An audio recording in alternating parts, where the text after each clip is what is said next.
सबसे पहले जो सवाल पूछा है उस संबंध में मुझे जानकारी देनी है, आपके माध्यम से सदन को अवगत कराना है कि जो हमारे वर्तमान में जो हमारी छात्रों की संख्या है, उन छात्रों की संख्या को देखते हुए जो हमारे पास में शिक्षक हैं, मैं इसमें शिक्षकों को ही केवल सम्मिलित कर रहा हूं, सहायक अध्यापकों को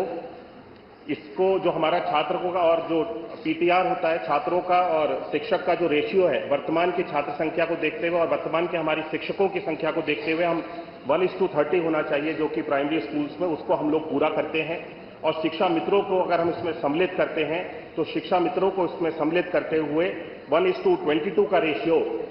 हम पूरे प्रदेश में अपने छात्रों के अनुपात में शिक्षकों को जो संख्या है उसके बराबर हम इसको पूरा कर पाते हैं। तो मुझे वर्तमान में अभी जब शिक्षकों की आवश्यकता उत्तर प्रदेश सरकार को अपनी छात्रों को संख्या को देखते हुए हुई, तो हमारी सरकार के समय में ऐसे समय समय पे अलग अलग भर्तियों के माध्यम से भी शिक्षकों की नियुक्ति की गई है। मैं सदन को आपके माध्यम से अवगत कराना चाहता हूं कि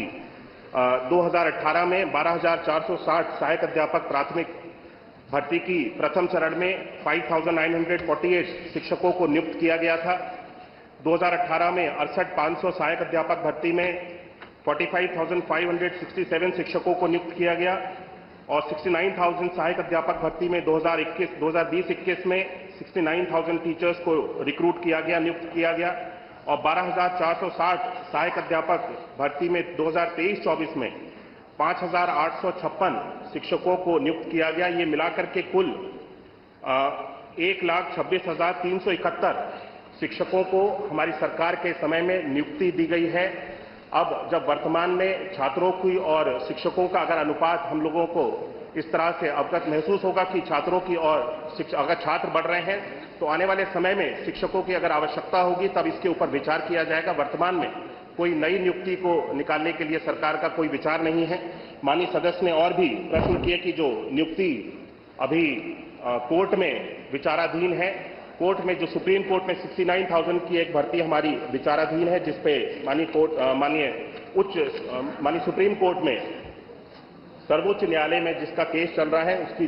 लिए हमारी सरकार की ओर से पूर्ण रूप से पहल की जा रही है। जो भी हमारी सरकार का उसमें योगदान हो सकता है, हम स्वयं चाहते हैं कि शिक्षकों की ये जो भर्ती की प्रक्रिया है इसको जल्द से जल्द समाप्त किया जाए और सरकार की ओर से इसमें पूर्ण योगदान दिया जा रहा है। माननीय सदस्य ने खेलकूद के बारे में भी चर्चा की। मैं बताना चाहता हूं, अवगत कराना चाहता हूं कि हमारी सरकार के समय में बच्चों की शिक्षा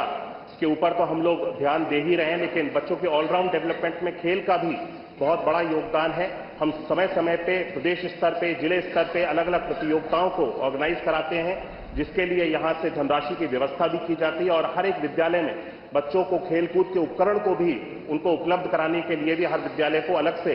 हमारी सरकार के द्वारा, शासन के द्वारा धनराशि दी जाती है, जिसके माध्यम से बच्चों के लिए विद्यालय स्तर पर जाकर के खेलकूद के उपकरण परचेज किए जाते हैं और जिससे बच्चे खेलकूद में जिस भी क्षेत्र में जिस भी खेल में उनकी रुचि हो उस खेल में आगे बढ़ सकते हैं। माननीय सदस्य ने यह भी प्रश्न उठाया कि हमारी सरकार के समय में विद्यालयों को बंद करने का कार्य किया जा रहा है। मैं याद दिलाना चाहता हूं कि 2017 से पहले उत्तर प्रदेश में परिषदीय विद्यालयों की जो स्थिति थी वो किस तरह की स्थिति थी। बच्चों को स्कूल में जाकर के पठन पाठन के कार्य की कितनी सहूलियत होती थी, हम सब लोगों ने, पूरे प्रदेश ने देखा है। 2017 के बाद से उत्तर प्रदेश में खास तौर पर परिषदीय विद्यालयों में ऑपरेशन कायाकल्प के माध्यम से जिस तरह से हमारी सरकार के द्वारा विभिन्न 19 पैरामीटर्स पे कार्य किया गया